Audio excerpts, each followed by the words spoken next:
I'm going to reread the second lesson because that's what I base my message on. So, 2 Corinthians 12, verses 6 through 10.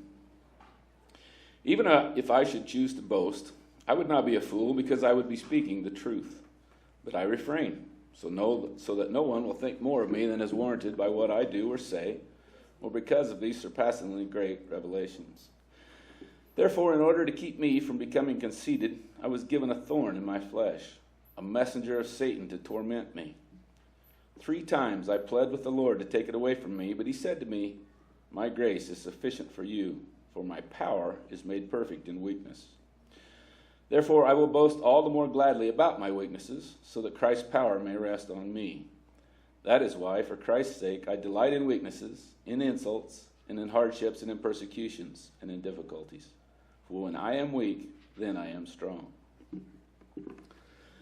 As most of you know, I travel quite a bit for my job with my work, and most of that travel time is driving. Last week I was in Grants. Tomorrow morning I'm headed to Page for a few days.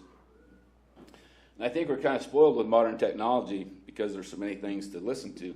AM radio, XM radio, FM radio, and such a selection of, I like some of the old-time radio shows, and there's some comedy and politics and stuff. And if any of you know me, I'm fairly well convicted in my politics. So, but even I have to turn that off a little bit because it starts to affect my mood, and I realize that, so I branch out. So there are other things that I need to listen to kind of keep my mind occupied, and I find it's an educational time for me. More and more often I'm listening to podcasts. Podcasts are programs that you subscribe to on your phone. They're free, well, except for the data to download them, but if you're on somebody's Wi-Fi, like at Denny's or something, you get them free. So. But once you sign up for them, they download a new episode every week or every day. It depends on what the show is, and it's just automatically loaded on your phone. It stays there until you listen to it. When you listen to it, it's replaced by a new one. So, and I don't know how many even know this, but Ron Carnahan puts most of the sermons after church, puts most of the sermons on YouTube, and Pastor Barry's sermons. And YouTube's a little bit different in that it doesn't automatically download. I have to go get it, but they play just as well on my truck radio as the podcasts do. I don't know how many of you listen to those, but I try to. So, and the third thing that we have access to, I know some of you use is our phones. This is the Bible app on my phone. Bible app is a little bit like Facebook for Christians in some ways because, for example, when I was writing this, I'm not going to embarrass her, but Rena was reading a series that was written by the Reverend Franklin Graham about his father, called Through My Father's Eyes, about his father, the late Reverend Billy Graham. And so when you're on the Bible app, if you choose to share what you're reading about, other people see it. And I thought that was an interesting one that Rena was listening to, and so I plan to too. So my point of all that is when Pastor Barry asked me if I would give a message this Sunday, I had already listened to him on his YouTube for several weeks preaching about spiritual gifts from 1 Corinthians chapter 12. But in the podcast that I had been listening to, and then in the daily devotional that I've been reading about, was from 2 Corinthians chapter 12, and both were called the gift of frustration. And at the time I started both of those, I was experiencing some frustrations with some things and having a hard time getting past them. So I can tell you a little bit more about that later, but what I was really learning is that frustration is also a gift. It's not the same kind of gift that Pastor Barry has been speaking about in 1 Corinthians, but it's a gift if you choose to look at it all the same. So I have some really hard questions for you. Is there anybody in the congregation that likes being on a diet? No? Is there anybody here that likes to be exercising on a treadmill? Wow. Oh yeah? We have one, okay. Is there anybody here who likes homework? Hey, we got one over here, Terry. Oh, homework? All right. I saw one over here too, but I think that was just kind of to be nice. But we have to do those things to grow, don't we? To stay healthy and to stay learning. So there's an old saying, no pain, no gain. And quite often, things that cause us pain or frustration are things that we need to make us stronger. In verse 10, Paul says, "In my weakness I am strong." But what are the things that frustrate us? What is frustration? Isn't it usually the things that we care about the most, like our kids, our marriage, our job, our church? I know that I don't get very frustrated just because Germany got beat in the World Cup, but Michael practically lost his mind over that. So, on the other hand, when I see Michael's truck and it's pretty obvious he hasn't washed it in 2 or 3 weeks and probably forgot how to open the hood and check the oil, I get a little frustrated by that. But those are the kind of things that frustrate me. I know for the longest time I watched the ELCA, the denomination we were once in, say things that I knew were more and more wrong, but I just kept staying in my safe place, and I kind of rationalized that it really didn't affect this local church here. And we still had control over our church, and we didn't have to go along with all those things. But then they started attacking the Bible itself, and they started openly changing their positions to be more politically correct. That caused me a lot of frustration. And so the result of that was I started studying the church, studying the history of the church. I started studying the new ideas that some of these people were promoting, and I was studying some of what the people that were leaving the denomination were saying. And the more I learned, the more frustrated I got, because it did matter to our church. So lately, I'm at an age where I'm thinking I'd like to retire someday. I kind of hope to. But me and my partners are becoming very frustrated. It's very hard to find people with the same ethics, work ethic, or that we had. Kids today learn differently, and they act differently, and they respond differently and stuff. And that's very frustrating to me because I can't find my way around that, or can't seem to. So the bottom line is probably what frustrates us, if we're honest with ourselves, is that when we don't really like the things that we love. If you really love something, but you don't like how that something is acting right now, that's what causes frustration in our lives. So, and Paul is a little bit like that in Corinthians, and in nearly all the other letters to the various churches that he was writing to. If you read all of 1st and 2nd Corinthians completely, you figure out pretty quick that he wrote them over a period of time, because he starts and he stops, and then he changes his mind. Not changes his mind, but he changes his tone. He'll fuss at the church in Corinth for a while, and then he'll brag about them, and then he'll cajole them, and then he'll fuss about them some more. And so you can kind of see that he was writing this when he would get visitors. Each time a visitor would tell him something was going on at the church, then he would respond to that with his writings. And one of his biggest frustrations was with the Corinthian church, and mostly because they were a very wealthy congregation. They were located in a trading center on a major trade route, and there were many goods and animals and everything brought through Corinth and sold and traded there. And he was trying to get them to give more to help the struggling church in Jerusalem, because in Jerusalem the Jews still controlled the city. They still held the political and social power in the city. But the Corinthians weren't giving even as much as the church in Macedonia, which was probably one of the poorest of churches. And that frustrated Paul, because he knew there was a huge need, and he knew where the resources were, but he couldn't get anyone else to care as much as he did about that. So, and then earlier in 2 Corinthians, he writes about his strained relationships with people. The Jews were rejecting him, and they were persecuting. He even talks a little bit about the time he had to be lowered in a basket out of a window to escape a mob. And then they caught him anyway, and he was beaten with rods and thrown in jail. And he went hungry for days at a time. So, but then he moves into this particular section. Now, I kind of like how he starts this, because it fits my personality just a little bit. In modern terms, he starts out by saying, look, it ain't bragging if I did it.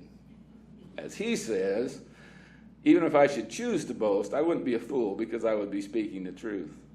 But then he immediately goes on to say that what keeps him humble is his thorn. Now, it's kind of curious. It was curious to me, and when I started listening to devotionals, it was curious that he would kind of use a code word about the word like thorn, because it's clearly, when he gets down to what's really bothering him, he uses that word thorn. He's just written about all these big pressing matters that he had to deal with, but when it comes to something personal, maybe it's something embarrassing that he was too embarrassed to talk, he doesn't dare say what it is. And I wonder why that is. Some people actually speculated that Paul was probably kind of a shrimp. There is some other evidence to that. In another gospel, it's written that it was kind of disappointing to meet Paul in person, because his writing was so wise and mighty in stature, but in person he wasn't much. Maybe he had bad teeth or a speech impediment. We don't know. Maybe he had arthritis and he couldn't get around very well. We really don't know. But it's also curious that if we don't know, why don't we know? Why didn't God reveal that to us? Why wasn't that important if it was so important to Paul? And I think one of the reasons is it was kind of trivial probably to us, maybe it was something that we wouldn't relate to. I mean, we probably all have something like that. I know I do. Some things that just bug me, but I don't dare talk to anybody else about it because they'll say, "Well, really? That's all you got to worry about?" I mean, we all do it. How many times have you had a conversation with somebody, you meet somebody in Walmart, and you say, "Hey, how you doing?" And they'd say, "Oh, if I told you, we kind of want to make out like it's a big deal, but we really don't want to admit it is because it might sound silly to someone else." And so I think that's probably what was going on here with Paul and his thorn. But we do know that it was deeply personal to him because in verse 8 he goes and he prays about it 3 times and he asks God to take it away. He said, "So I went to God and I asked him to take it away, but he didn't. So I prayed again." And he's saying, "I'm serious about this, God. If you would take this thorn away, I could do more. If you would take this thorn away, I could reach out to more people. I could start more churches. Seriously, God, if you could just take this thorn away, I could be a better husband. If you take this thorn away, maybe I could spend more time at the church, or I could give more money to the backpack program." We do that all the time. We try to bargain with God about these things, about our thorns. And then finally he goes right to Jesus and he prays and he says, "Look, I can deal with the plotting of the Jews. I can deal with being in jail. I can deal with being hungry. I can even deal with the selfishness of the church. But what really bothers me is this thing in me, this thorn that you gave me." And it's funny because the answer was, "My grace is sufficient for you." God didn't take that thorn away from him. God doesn't often take problems away from us. Sometimes he leaves them there so that we learn our lessons from them. But the answer is, "My grace is sufficient for you." See, sometimes we make our own problems bigger than God is, and that's why they frustrate us. And when we try to bargain with God that he will just take this one problem away, that we'll be better people. But we forget that God doesn't need us. God doesn't need our offerings. He doesn't need us to build this church or any other church up. He's fully capable of accomplishing that on his own. What he wants is for us to give our offerings, to give our time, to attend this church, to build this church, out of gratitude for what he's already done before we were even born. There's a song on Christian radio right now that I like, that I really appreciate listening to right now. I like it. The lyrics are, "For God to help us love the Savior more than the saving." Excuse me, to love the healer more than the healing, to love the giver more than the giving. In other words, to love God more for who he is and not for what he can do for us, and accept that his grace is all we really need. So, what I think a lot of us struggle with, I know what I struggle with, is that why would God give us that thorn in the first place? Why would God even want us to struggle with pain like that? Well, actually in verse 7, Paul says the thorn didn't come from God. He said, "I was given a thorn in my flesh, a messenger of Satan to torment me." Paul says the thorn was a messenger of Satan. But then he rightly points out that God was turning around and using that thorn to help keep him humble and grounded. And that's an important principle, that God can use the problems in our lives for good.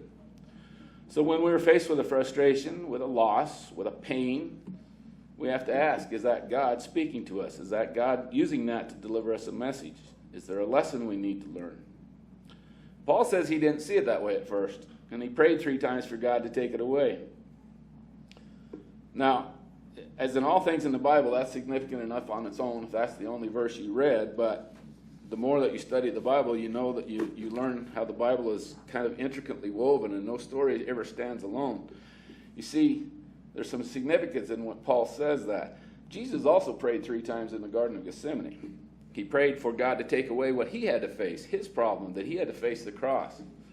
But he ended up finally praying, he prayed, "Father, take this cup from me." But in the end, he prayed, "Not my will, but thy will be done." And then he went to the cross, where he wore a crown of thorns. Exactly. The 2 stories are kind of related. I thought that was kind of cool. Those thorns made him bleed, and that blood is the blood that paid for our sins and our redemption. I don't think that's a coincidence when I was studying these lessons. Now, some people just run from the thorns in their life. Honestly, we probably all have at some point. It's just easier to admit or see when other people do it. But we all know somebody who's left a job or left a friendship or left a marriage or left a church when things didn't go their way. But here's the deal. Running away from our problems never solves anything. Nothing ever leaves us until it's taught us the lesson it was sent to teach. So our frustration can be God's way of speaking to us. He's trying to tell us that there's something in our life that doesn't fit anymore. It needs adjusted.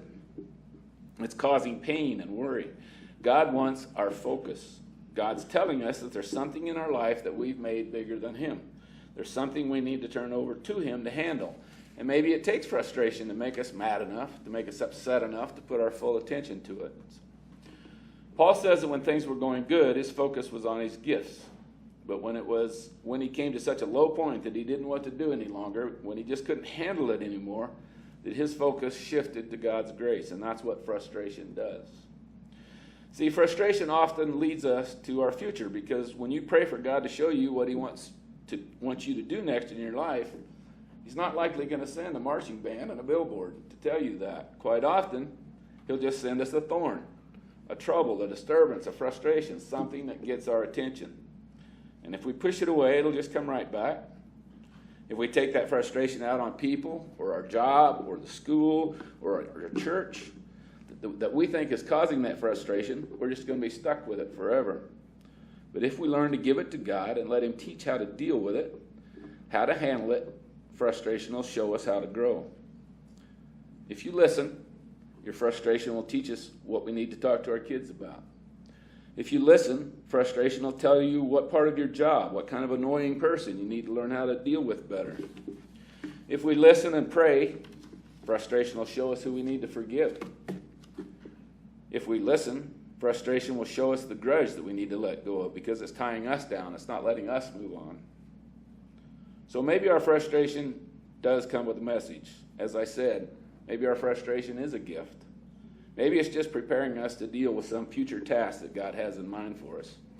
Whatever it is, just remember this: God's grace is sufficient for us. But just in case, if you want help with the Bible app or the YouTube stuff, I'll be there for that too, and Ron will too. So, thank you.